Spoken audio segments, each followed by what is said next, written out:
I'm Sarah Acosta. I'm the Director of Benefits and Wellness, and I work for Human Resources at Harris County. So at Human Resources, we aim to hire and attract top talent for Harris County that reflects those that live and work and play in our greater Harris County area. The services that we provide in Human Resources include talent acquisition and retention. We also do training and development, professional development. We also provide HR policy guidelines as well as creating them for the county. And then, of course, under benefits and wellness, we do benefits, wellness, and retirement for our employees and our retirees. Open enrollment is the time in which employees can make a change to their benefits or their dependents outside of a qualified life event. And so this year, open enrollment is a little bit shorter. So it's going to be November 1st through 15th.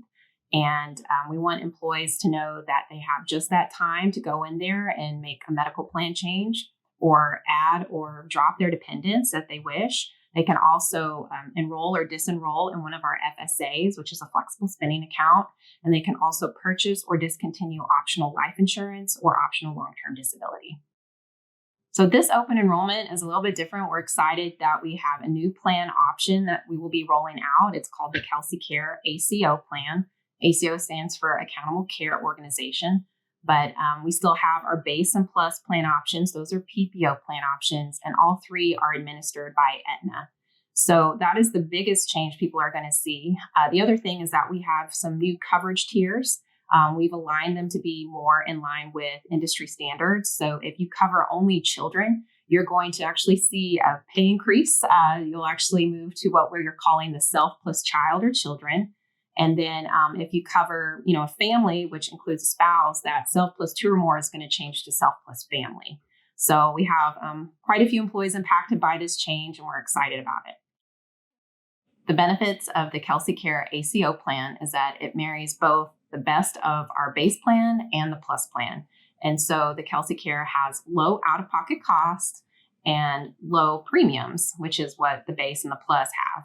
And so you're going to see no deductible with the Kelsey Care ACO. You're going to see lower office visit copays and just copays in general.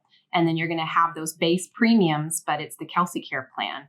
And so we're not changing any elements about our base or plus plan. Those are still staying the same, but you have this hybrid of, best of both of those plans. And so one thing that you do want to note with the Kelsey Care ACO plan is that it is a limited network plan. So you're going to have the Kelsey Care team that's taking care of you. There's no referrals within that system. And if you do need things outside of Kelsey Care, that's when that referral comes into play. If it's something they can't treat, if it's something that's very specific outside of what their specialists treat, they're going to refer you out. But for the most part, it's going to be all contained in the Kelsey Care network. Now, you do have access if you travel, to emergency care across the United States. That just comes in with the plan. But you also have access to Aetna's urgent care network as well as Aetna's Minute clinics. So that way, if you travel and you need something in a pinch, maybe you can't get with your Kelsey Care doctor, then you can still use your benefits and not be at a loss. So if you go outside of the Kelsey Care plan by referral from your Kelsey Care doctor, it's going to still be within the plan design or what you would pay within that plan because it's something that they possibly don't treat. And those are really rare. But for instance, if you have something very specific like cancer and they're not able to treat that, but they're able to refer within a doctor, like at MD Anderson or another one of their affiliate partners, they're going to make sure you get that treatment and that care and make that, warm transfer. And it's still going to be within what you would pay within that plan.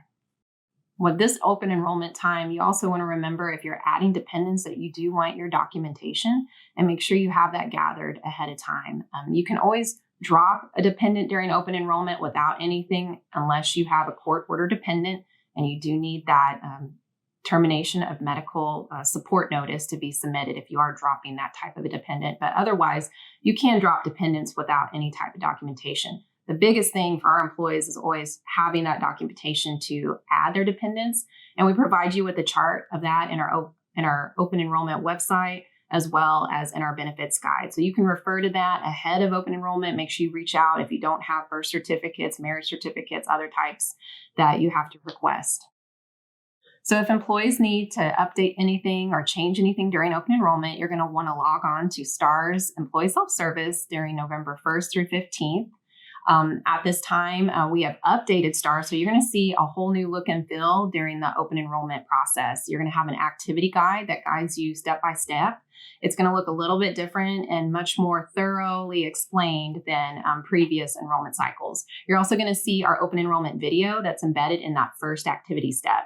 The other cool thing is that if you are adding dependents, you're going to stay within that little tile. You're not going to have to toggle out back and forth. So you can have your documentation ready, put in your new dependents, upload that documentation, and keep moving along the process. At the end, you'll want to click submit. And the cool thing again this year is that we now have confirmation statements. So if you do make changes, you're going to be able to see that reflected in a document that you can download and save or print. And that way, when everything closes out, you know that you've got something confirming what you selected for the new plan year. So after you submit everything, we have about a month or so that we clean everything up and get that eligibility file sent over to our insurance carriers. And January 1st, 2025 is the start of our new plan year.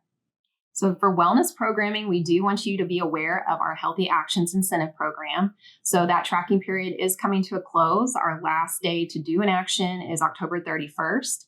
And so you just need to make sure you complete those actions by that date. If it's a claims-based action, maybe you got a physical at the end of the month or maybe a preventive care screening, those are going to continue to populate. But you want your actions completed because we do give out a payroll incentive now. And so that max amount that you can earn is $300. That $300 will be deposited sometime after the start of the new year. We usually do it on a paycheck date. So we'll let folks know when that's going to go into your paycheck. But you can earn as a minimum of $25. Maybe you only got in there and did a few things, or maybe you can get in and do all the actions you need to do and earn $300.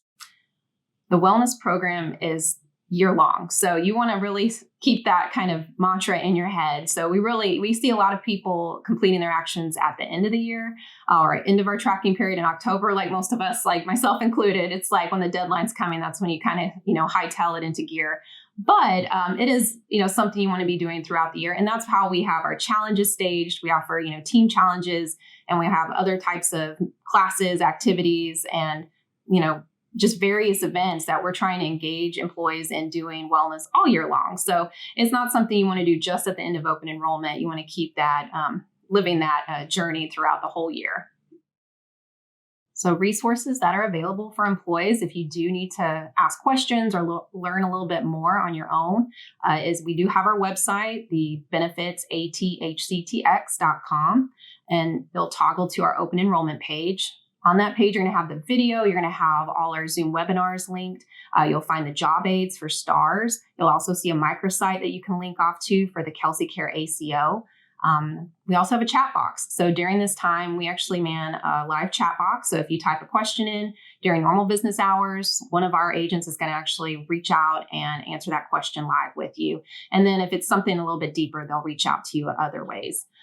Another way you can actually learn a little bit more and get some, more hand-holding is, of course, attending one of our Zoom webinars. We're going to have one of those every day of open enrollment, every work day. And then we are offering one in the evening. So if you want to have, some of your family join, maybe you have a covered spouse that wants to listen in, or you don't work normal hours, you can join our evening Zoom webinar in this period of time.